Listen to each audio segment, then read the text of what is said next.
Então vamos lá, pessoal do segundo período. Tudo certinho aí com vocês? Agora pausou, descansou, vamos voltar. Bom, então retomando, nós estamos aqui na nossa disciplina Direito Empresarial. Especificamente o que eu estou detalhando com vocês aqui, que é uma parte muito importante dessa aula número 2 do nosso caderno de estudo que vocês estão vendo lá. Nós dividimos nosso material em caderno de estudo e caderno de treino. Primeiramente, foco na matéria, depois foco na prática. E assim a gente consegue unir a teoria e a prática. Bom, nós estamos focados aqui no conceito de empresário. Lembrando que o conceito de empresário, como eu disse para vocês, se encontra no artigo 966 do nosso Código Civil. Aí eu coloquei aqui o artigo 966 do Código Civil, que é muito importante. Diz o que o nosso Código Civil? Considera-se empresário, olha a palavra-chave aqui, quem exerce profissionalmente. Então, a primeira palavra-chave que eu vou extrair aqui do artigo 966 é profissionalmente. Então, quando eu falo em empresário, eu vou ver aqui o profissionalismo. Além disso, nós estamos trabalhando uma atividade econômica. Além dessa atividade econômica, ela tem outra característica, que é a atividade econômica organizada. E o para indica finalidade. Qual a finalidade? Produção ou circulação de bens e de serviços. Então vejam vocês que apenas o artigo 966 do Código Civil é um conceito legal de empresário.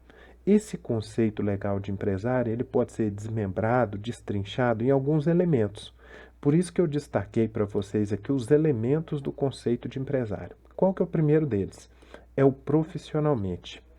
É aquele profissional que pratica atividade com habitualidade.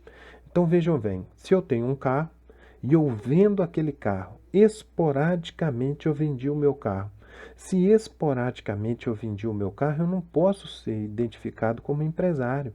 Por quê? Porque o empresário ele é habitual na sua atividade. Então, habitualidade, continuidade. Então, olha a primeira palavra-chave do conceito legal de empresário, profissionalmente. Quais são os sinônimos? Habitualidade, continuidade. Segundo elemento que eu posso extrair aqui do artigo 966 do Código Civil é a atividade econômica. O que seria uma atividade econômica? A atividade econômica é aquela que tem finalidade lucrativa. Muito cuidado com as pegadinhas de concurso que dizem assim: tem o intuito de lucro. Tudo bem, tem o desejo de lucro. Ter o desejo de lucro não significa que vai ter lucro, porque o empresário ele pode falir. E o que é a falência? É não ter lucro.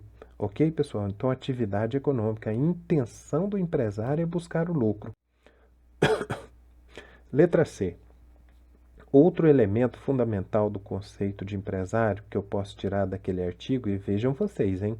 Apenas um artigo, olha o tempo que nós estamos fazendo a leitura analítica desse artigo. Lendo, destacando, grifando, buscando sinônimos para compreender porque as leis no Brasil elas acabam sendo muito mal elaboradas e acabam se tornando muito complexas, de difícil entendimento. Então vamos ver aqui organizada. O que seria uma atividade organizada? A organização empresarial, ela indica a reunião dos chamados fatores de produção. E são 4 os fatores de produção. Primeiro, eu tenho que ter mão de obra. Segundo, eu tenho que ter insumos, que são a matéria-prima. Terceiro, eu tenho que ter capital. E eu tenho que ter tecnologia. Cuidado com uma pegadinha aqui a respeito da tecnologia. A tecnologia não é a chamada tecnologia de ponta, ok? Nós temos tecnologia de vários sentidos. Agora aqui eu quero que vocês observem. Com a reunião dos 4 fatores, nós temos a chamada organização empresarial. Se não tem organização, não é empresário. Friso bem isso. Bom, agora vamos fazer uma pequena retomada aqui para a gente não perder o fio da meada, que é aquilo que eu havia falado para vocês. A evolução do direito comercial, ela está diretamente ligada com a evolução do direito empresarial, porque inicialmente essas duas disciplinas elas não eram separadas, elas andavam junto. Então eu disse para vocês que nós temos uma primeira fase, que é uma fase subjetiva, que ela está ligada aos sujeitos que exerciam o comércio. Por isso que nós falamos lá das corporações de ofício, então o direito comercial estava ligado aos sujeitos. Nós temos a segunda fase, que é a fase objetiva, e eu disse para vocês quando surgiu. Surgiu com o Código Civil francês de 1807. Ali nós temos a chamada teoria dos atos de comércio. Ela foi adotada no Brasil? Sim. Quando? Pelo Código Comercial de 1850. A terceira fase é a fase que nós chamamos de teoria da empresa, também chamada de subjetiva moderna. Essa fase da teoria da empresa, ela surgiu quando? Ela surgiu com o Código Civil Italiano de 1942 e ela foi adotada no Brasil? Sim. Quando? Com a promulgação do Código Civil de 2002. E aí nós temos que tomar muito cuidado. A promulgação do Código Civil de 2002, ela não tira totalmente o uso do Código Comercial. Lembra? O Código Comercial ele não foi totalmente revogado, ele foi parcialmente revogado. O que ainda vige no Código Comercial de 1850? A segunda parte, referente ao chamado comércio marítimo. Bom, aqui uma curiosidade muito importante. Antes do Código Comercial de 1850, nós tínhamos as chamadas ordenações do reino, que era a aplicação das leis de Portugal, porque lembrem vocês, no ano de 1808, a família imperial portuguesa fugiu para o Brasil. E quando a família imperial portuguesa chegou aqui no Brasil, a família imperial portuguesa passou a aplicar as leis de Portugal aqui no Brasil. E só vai surgir o nosso Código Comercial, eu pus aqui para vocês, 1850.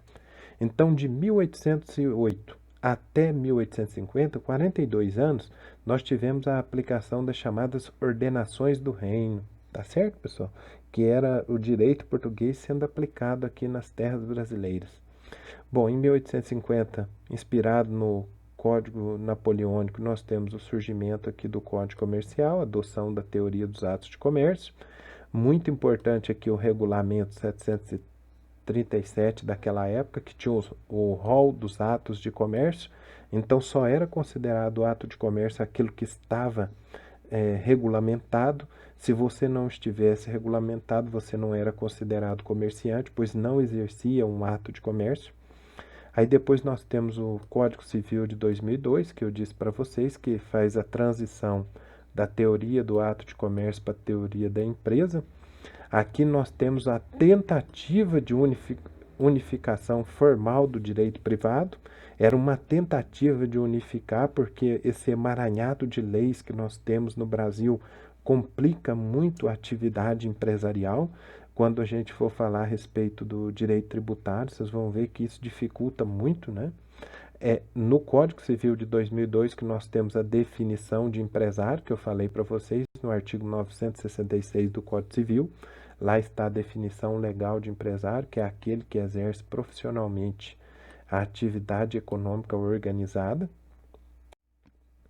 Outra coisa muito importante da gente estudar no direito empresarial é aquilo que eu falei para vocês, as fontes do direito empresarial. As fontes do direito empresarial são divididas em fontes formais e fontes materiais, tá certo? Aqui, bem menorzinho, para vocês destacarem aqui as fontes materiais. O que são as fontes materiais? São os fatores econômicos, por exemplo. Os fatores econômicos que vocês estudam também na graduação de administração de vocês são os fundamentos de criação, a matéria-prima de criação. Aí, se eu tenho essa matéria-prima, eu vou ter a criação nas fontes formais. Essas fontes formais, elas se dividem em fontes formais primárias ou diretas e fontes formais subsidiárias ou indiretas. Quais que são as principais fontes formais diretas do direito brasileiro? O Código Comercial de 1850, segunda parte, comércio marítimo. o Código Civil de 2002, com as normas empresariais gerais que nós vamos estudar, que está lá, começa lá no artigo 966 e segue até o artigo 1200 e pouco. E a legislação esparsa. O que é a legislação esparsa? É a legislação espalhada. Essa legislação espalhada, ela forma determinados microsistemas jurídicos. Então, nós temos aqui, por exemplo, a Lei 8.934 de 94, que é a Lei do Registro de Empresas. Nós temos a Lei 6.404 de 76, que é a lei que trata das SAs, das Sociedades Anônimas. É uma lei fundamental para o direito societário. A Lei Complementar 123 de 2006, que trata das microempresas e das empresas de pequeno porte. Eu falei para vocês que a gente vai estudar as leis do direito cambiário, as leis de falência e recuperação. Bom, e as fontes formais subsidiárias? O que essas fontes formais subsidiárias são? Primeiro, os usos e costumes mercantis. Muito cuidado com isso aqui, ó. Nós temos usos de direito, ou usos propriamente ditos, e usos de fato, usos convencionais. Então, qualquer um de nós temos aqui na nossa região, em qualquer região do país, os hábitos comerciais. E existem as normas civis, são aquelas especialmente usadas no campo das obrigações e dos contratos. Vamos ficar de olho que nós vamos falar de contratos, tá joia? Bom, pessoal, aqui encerrando a segunda parte da nossa aula, eu quero que vocês observem. Existe um índice controle de estudos, que vocês já estão demonstrando muita atenção, muito cuidado lá, estão colorindo. Então, nessa aula aqui, eu quero que vocês observem o que nós estamos trabalhando nessa aula. O estudo é com a leitura analítica, você vai grifar as palavras-chave, destacar os termos, por isso que você usa aqui ó, a leitura analítica e o grifo seletivo, usa o código de cores. Eu ainda estou vendo as anotações de vocês muito pouco coloridas. Eu já expliquei que as cores elas motivam.